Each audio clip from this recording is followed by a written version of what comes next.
생각하면서 우리 모두가 하나님 앞에서 영적인 리더로서 우리가 어떤 자세를 가져야 될 것인가를 생각해 보려고 합니다. 1절 말씀을 다 같이 읽습니다. 1절입니다. 그 후에 다윗이 여호와께 여쭈어하려되 내가 마땅한 산으로 올라가리이까 여호와께서 이르시되 올라가라. 다윗이 이르되 어디로 가리이까 이르시되 헤브론으로 갈지니라. 이 다윗이 위대한 것 중에 하나가 무엇하면요, 다윗은 일을 만들어 놓고 기도한 사람이 아니에요. 일을 하다가 기도한 게 아니고 다윗은 하나님 앞에 여쭈어 보는 사람이에요. 기도하는 사람이다. 지금 사울이 죽었어. 사울이 죽었으니까 다윗이 이스라엘 땅으로 가는 것은 분명한 일이에요. 이 정도 올라갈 수 있었어요. 그런데 다윗은 하나님께 묻습니다. 하나님, 내가 어디로 올라가야 되겠습니까? 그랬더니 하나님께서 뭐라고? 올라가라. 또 물어요. 뭐라고 묻습니까? 그러면 어느 곳으로 제가 올라가야 되겠습니까? 그러니 하나님 뭐라 그래요? 헤브론으로 올라가 하고, 그래서 헤브론으로 올라가는 거예요. 다윗은요, 오늘 본문에만 그런 게 아니고요, 역대상 14장에도 아주 비슷한 이야기가, 다른 많은 이야기가 있지만 14장에 보면요, 블레셋 사람들이 쳐들어옵니다. 쳐들어오면 어떻게 해야 돼요? 네? 싸워야 되겠죠. 그런데 안 나가요. 안 나가고 어떻게 하죠? 하나님, 블레셋 사람이 쳐들어왔는데 제가 올라가야 됩니까? 올라가지 말아야 됩니까? 올라가라. 올라가면 하나님 책임져 주셔요. 그래, 내가 책임져 줄게. 그럼 올라가요. 그럼 하나님이 책임져 주시니까 넉넉하게 이겼단 말입니다. 이제 블레셋 사람이 도망을 갔어. 도망을 갔어. 치고 나니까 화가 날까요? 안 날까요? 나요? 다시 또 준비를 해가 또 쳐들어왔어요. 그럼 어떻게 해? 지난번에 넉넉하게 이겼으니까, 예? 이번에도 넉넉하게 이길 거다. 아니, 하나님, 블레셋 사람들이 또 쳐들어왔어요.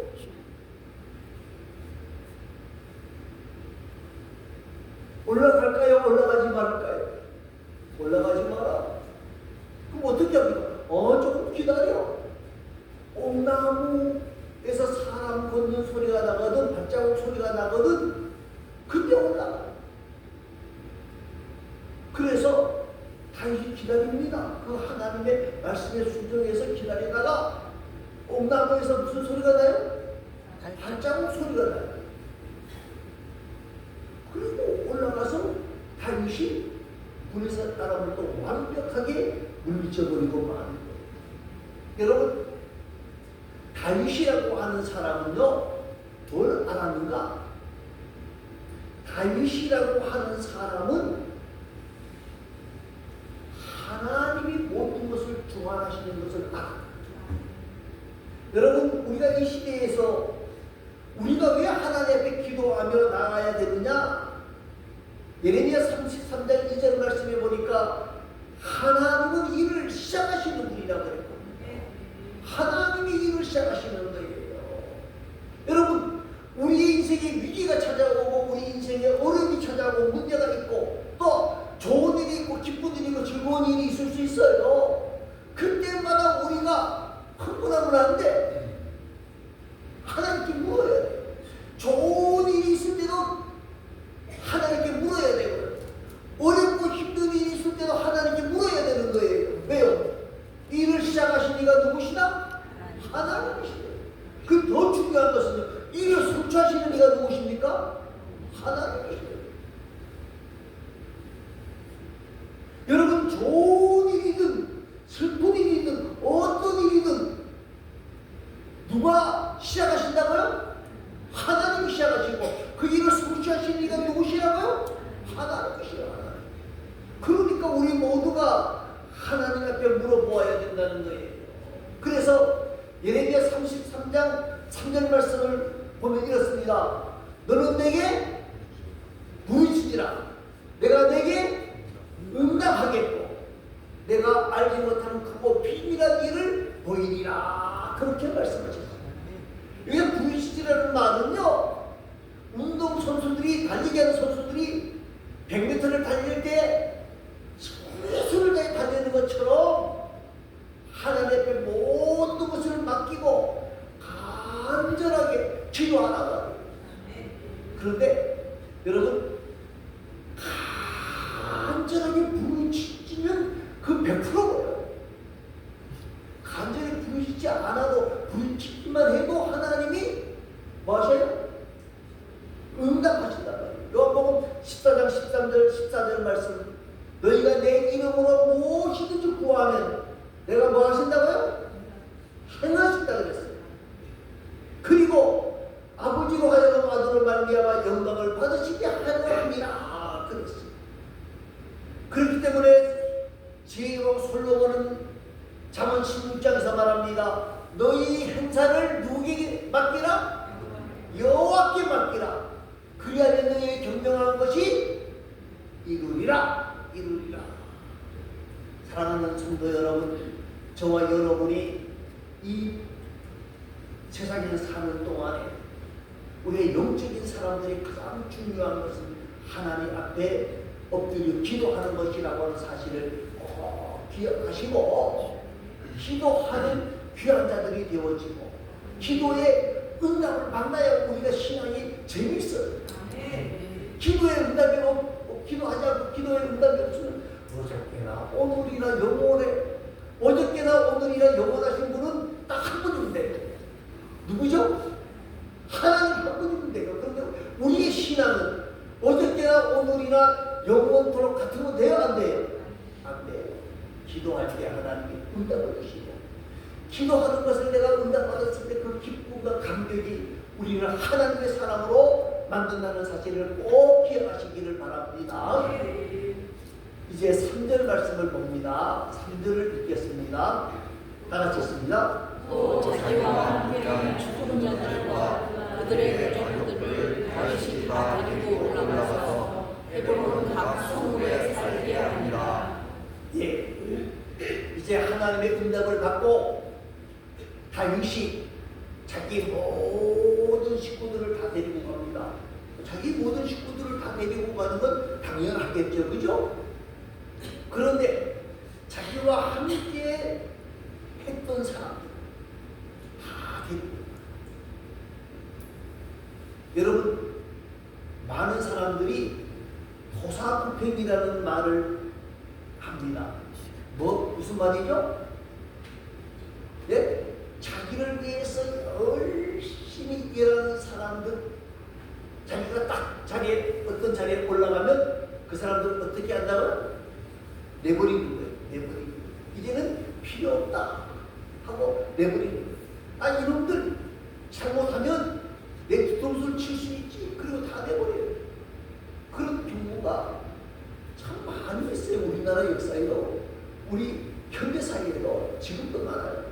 자기가 대통령이 되거나 뭐가 되고 난 뒤에는 자기 사람들 챙기는 사람도 있지만 버리는 사람도 굉장히 많아요. 그런데 다윗은 자기 식구뿐만이 아니라 자기와 함께 했던 모든 사람들을 다 여러분, 그 다윗 식구 말고 함께 했던 식구들 가운데서는 다윗이 하는 일에 대해서 불평불만한 사람들이 있을 수 있을까요? 없을까요? 저는 있다고 봐요. 그런데 다윗은 그 모든 사람을 다 포용하는 마음을 가지고 있습니다. 여러분, 다윗이 포용하는 마음 여러 군데가 있습니다만은요, 가장 중요한 것 중에 하나가 뭔가라면 사무엘상 24장에 나오는 이야기입니다. 우리가 잘 아는 이야기예요. 사울 왕을 죽일 수 있는 기회가 왔어. 사울 왕을 죽일 수 있는 기회가 왔단 말입니다. 그러면 사울 왕이 죽으면 다윗이 도망도망 다닐 일이 있습니까? 없습니까? 없어요. 다윗이 이 사울 왕이 죽으면 왕이 될 수 있는 가능성이 많아집니까? 안 많아집니까? 많아져요. 밑에 있는 부하들이 뭐라 그래요? 주책임은 우리가 지겠습니다. 우리가 왕은 다윗은 가만히 계셔요. 우리가 가서 다 어떻게 해요? 해결할 겁니다. 그런데 죽여요? 안 죽여요? 안 죽잖아요. 다윗이 자기 아들 누구죠? 압살롬의 난리를 만났습니다. 압살롬이 반역을 일으켰는데 너무너무 준비가 완벽했기 때문에 도망가기 바빠요. 그러니까 다윗이 부하들을 데리고 도망을 가는데 사울의 친척이었던 시므이가 보고는 이제 다윗 끝났다. 어떻게 하죠? 저주하고 별의별 욕 다 하는 거예요. 그래 옆에 있던 부하들이 뭐라 그래요? 왕이여 가십시오. 저희가 가서 저 건너편 가서 저는 죽여버리고 그리고 갈랍니다. 그런데 다윗이 뭐라 그러죠? 나가라.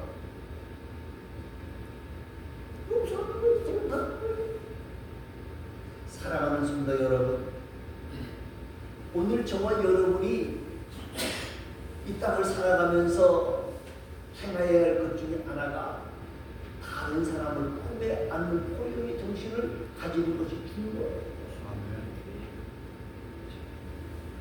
여러분, 우리가 일하다가 보면요, 나를 싫어하는 사람이 있을까요? 없을까요? 예? 있어요? 누구요? 누구가 나를 싫어하죠? 이러면 안 됩니다. 안 돼요. 여러분, 어떤 경우에는 나는 말 한마디도 안 했는데 엉뚱한 사람들이 말을 전달해서 내가 한 것처럼 말을 한단 말입니다. 그거 들었어. 그러면 어떻게 해야 돼요? 전화통 딱 붙잡고, 예? 야! 그래야 됩니까? 그럼 문제 해결될까요? 안 돼요. 더 복잡하게 되는 거예요. 그래. 훌륭한 마음을 가지고. 저도 이 설교 준비를 하다가요, 마음에 찔리는 사람이 하나 있어요. 내가 안 했는데, 착한 후배 목사가 저를 막 뭐라 그런 적이 있거든요. 그래서 이 설교하면서 하나님 죄송합니다. 내가 포용하겠습니다. 우리가요, 사람이기 때문에 와서 뒤통수 치는 사람, 예? 뒤통수 치는 사람, 그 감당 잘 됩니까? 안 됩니까? 안 되잖아요. 너 두고 보자. 그러지 말고, 그래, 너는 그 그릇밖에 안 된다. 그리고 뭐 하라는 얘기예요? 용서하고 포용하는 것이 영적 리더의 삶입니다. 오늘을 사는 저와 여러분에게 필요한 것이 무엇이냐면요, 이 포용의 정신이 필요해요. 여러분, 품어주는 게 힘들면요, 누구 생각하면 돼요? 부모님 생각합니다. 부모님들이 자식이 부모 효도한다고 큰 소리 치지만은요, 부모의 마음 10분의 1만 알아주면 효고 아닌 사람이 한 사람도 없을 거예요.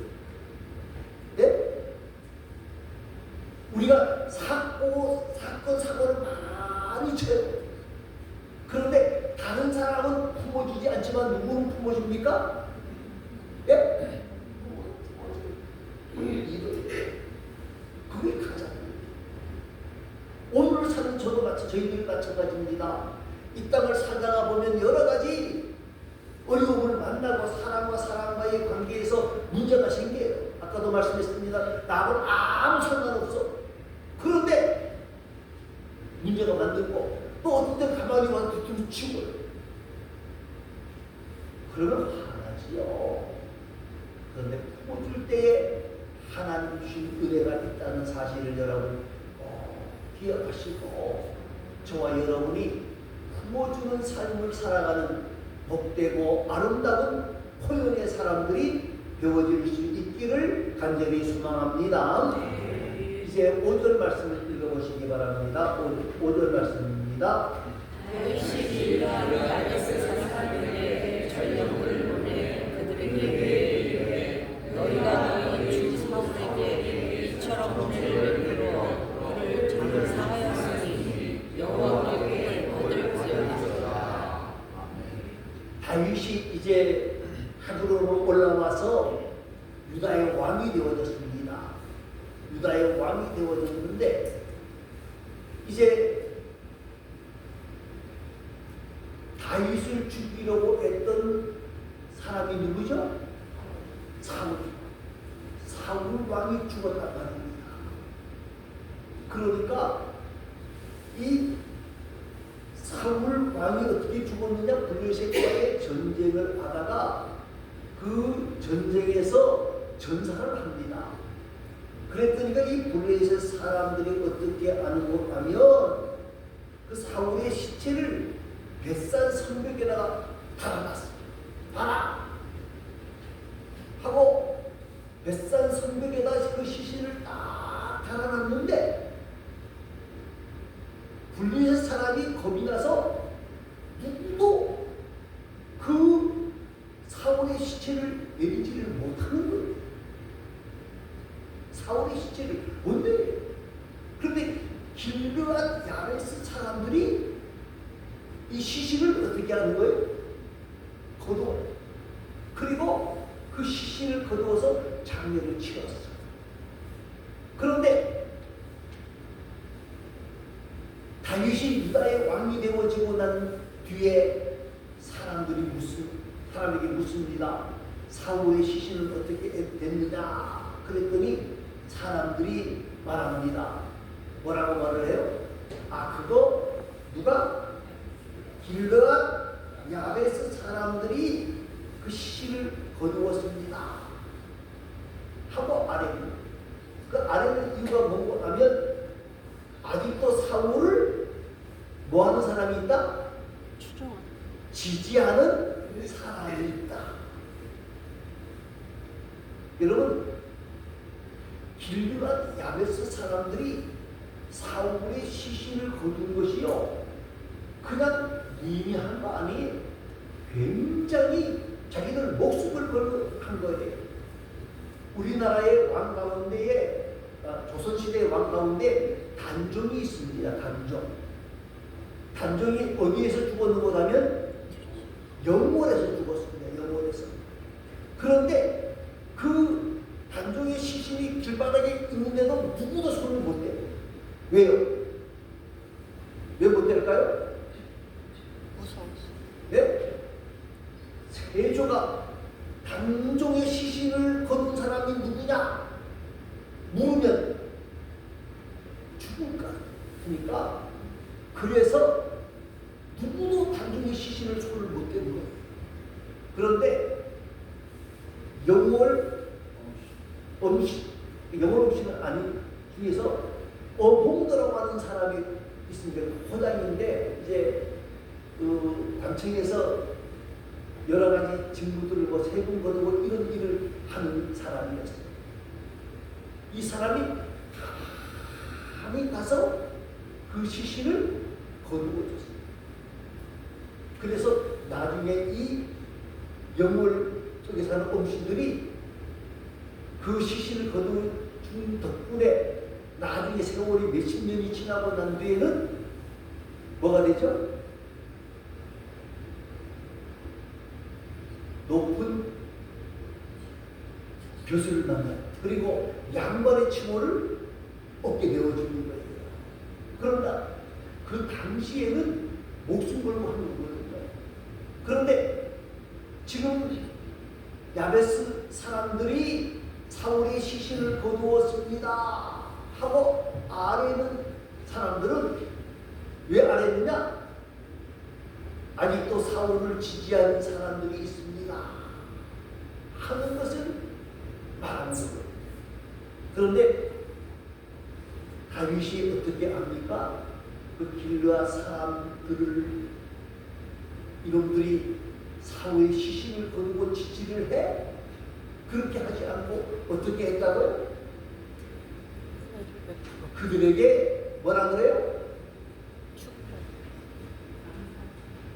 너희 주 사울에게 이처럼 은혜를 베풀어 그를 장사하였으니 여호와께 뭘 받을지다? 복을 받을지어다. 이게 중요한 것이 뭐냐? 다윗은 칭찬할 줄 아는 사람. 여러분 지금 길르앗 야베스 사람들을 벌줄 수도 있고요.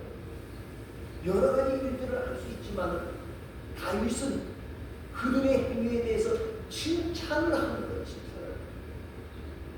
사랑하는 성도 여러분, 오늘 저와 여러분들에게 필요한 것이 뭐냐면요, 우리 자녀들에게도 마찬가지예요. 칭찬이 필요해요. 칭찬이 필요해요. 여러분, 우리가 오래 살았잖아요. 자녀들보다, 그죠? 그러면 자녀들이 일을 잘할까요? 내가 일을 잘할까요? 네? 네. 요새는 이 전자계통은 우리 아들이 저보다 선수예요. 저도 모르면 우리 아들에게 묻지만은 만약에 우리 아들이 목회에 대해서 묻는다 그러면 내가 저 더 많이 알까요? 그 친구가 더 많이 알까요? 네? 제가 더 많이 알죠. 하는 거 보면요, 내 눈에 보면 마음에 안 드는 게 많아요. 많아. 그런데 하는 쪽쪽 내가 야 이놈아 너가 그렇게 하면 되냐, 너가 그렇게 하면 되냐 그러면 주는 거 될까요? 안 될까요? 안 돼요. 안 돼요. 안 된다고요. 그래도 야 그래도 잘했다. 어? 야 잘한다. 그런데 조금 좀 요건 바꿔야 되겠다. 이렇게 이야기해 주면 누구든 힘을 얻고 용기를 얻잖아요. 그죠? 사랑하는 성도 여러분, 칭찬이 사람을 삽니다. 여러분, 오늘 저와 여러분들에게 필요한 것이 무엇보다는 칭찬이에요. 칭찬이 있어야 사람이 변하는 거예요. 여러분, 책망하고 부중하고 지쳐간다고 사람이 변하는 게 아니고 칭찬해야 사람이 변하는 거예요. 미국에 유명한 피자 회사가 있습니다. 제가 알기로 미국에서 두 번째 회사라 그래요. 도미노 피자. 이 사장은 말썽 뿌리기 학교를 제대로 다니지를 못했어요. 그런데 그 학교에 베라다 선생님이라고 하는 분이 있었는데 속을 썩일 때마다 이놈아 그러지 말고 꿈을 가져. 너는 너 나름대로의 큰 재주가 있어. 그런데 이 친구가 사고를 쳐서 학교를 졸업을 못했어요. 그런데 베라다 선생님이 자기를 칭찬하고 자기를 격려했던 그것이 너무 고마워서 감사하게 생각을 했는데 피자 회사에 취직을 했는데 이 친구가 어떤 재주가 있고 피자 한 번을 10초에 만든대. 그게 어떤 말인지 기록이 있거든요. 11초에 한 개를 이를 반죽하는 아주 탁월한 솜씨를 가지고 있다는 거예요. 그래서 그 친구가 거기서 희망 얻고 도미노 피자를 만든 거예요. 그래서 지금은 미국의 유명한 프로야구 디트로이트라고 하는 회사를 운영하고 있고요. 그리고 학생들에게 장학금 주면서 칭찬하고 사업을 한다는 거예요. 너희는 희망을 가져라. 나도 불량소년이었고 고아였지만 내가 베라다 선생님의 그 칭찬을 듣고 일어설 수 있었다. 너희도 희망을 가지고 꿈을 가지고 일을 하라. 사랑하는 성도 여러분, 칭찬하는 것이 영적 리더가 가질 귀한 영향이라는 걸 기억하시고, 우리가 이 땅을 살아가면서 많은 사람들에게 칭찬을 나누어주는 복되고 아름다운 하나님의 사람들이 되시기를 바랍니다. 이제 말씀을 정리하면 우리가 이 땅을 살아가면서 우리가 해야 할 중에 가장 큰 일이 예배하는 거지만, 우리가 하나님 앞에 엎드려 뭐하는 사람이 되어지라는 거예요? 예? 기도해요. 누구 손에 있다? 하나님 손에 있어요. 내 손에 있는 것이 아니고 누구 손에 있어요? 하나님 손에 있어요. 하나님의 마음에 드는 방법 중에 하나가 무엇하면요, 모든 사람들을 포용하는 마음, 모든 사람들을 포용하려고 애쓰는 마음. 100% 안 될 수도 있지만, 또 한 가지는 뭐하는 사람이 되어져야 된다고요? 뭐하는 사람? 칭찬하는 사람이 되어질 때에 하나님이 우리에게 복을 주시고 다른 사람들에게 은혜를 주신다고 하는 걸 꼭 기억하시고, 우리 모두가 그러한 삶을 사는 가운데 하나님께는 영광을 돌려드리고 모든 사람들에게는 은혜를 나누는 복되고 아름다운 하나님의 사람들이 다 되어질 수 있기를 간절히 소망합니다.